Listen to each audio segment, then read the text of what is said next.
जब किसी देश की इकोनॉमी को सिर्फ एक अनाउंसमेंट से झटका लग जाए तो उसका असर कितना बड़ा हो सकता है। कभी कभी ये फैसले सिर्फ मार्केट तक लिमिटेड नहीं रहते हैं, बल्कि आम लोगों की रोजमर्रा की जिंदगी को बदल देते हैं। 50% टैरिफ किसी कंट्री की पूरी इंडस्ट्री को हिला सकता है और कितना कुछ इफेक्ट हो सकता है, ये जानकर आप भी हैरान हो जाएंगे।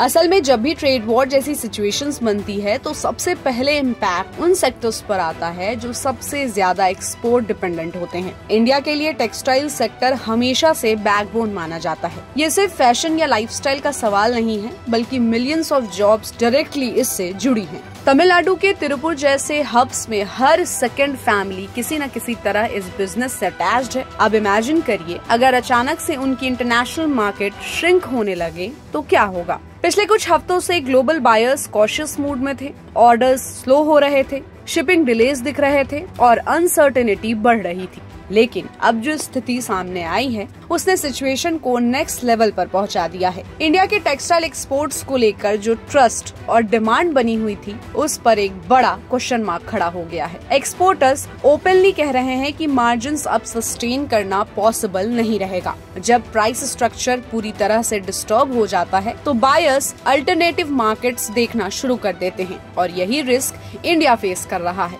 असल में यूएस ने इंडिया से आने वाले टेक्सटाइल प्रोडक्ट्स पर 50% तक का टैरिफ लगा दिया। टेक्सटाइल इंडस्ट्री में पहले ही रॉ मटेरियल कॉस्ट और एनर्जी कॉस्ट हाई है। ऐसे में इतना हैवी टैरिफ प्रैक्टिकली एक्सपोर्ट को अनअवेलेबल बना देता है।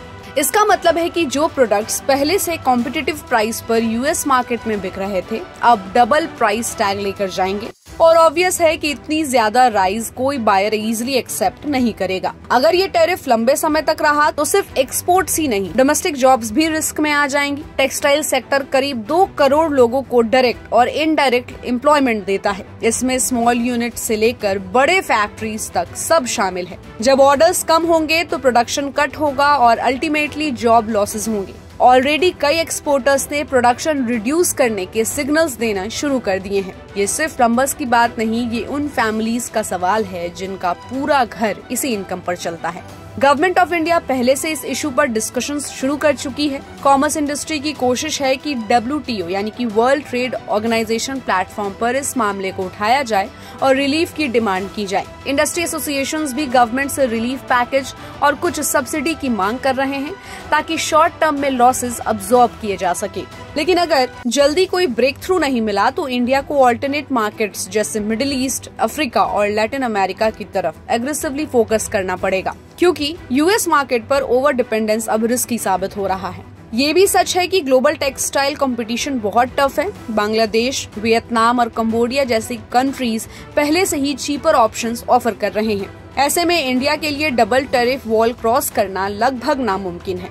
एक्सपोर्टर्स ओपनली मान रहे हैं कि बायर्स अब शिफ्ट होना शुरू कर देंगे और अगर ऐसा हुआ तो मार्केट शेयर रीगेन करना बहुत मुश्किल होगा।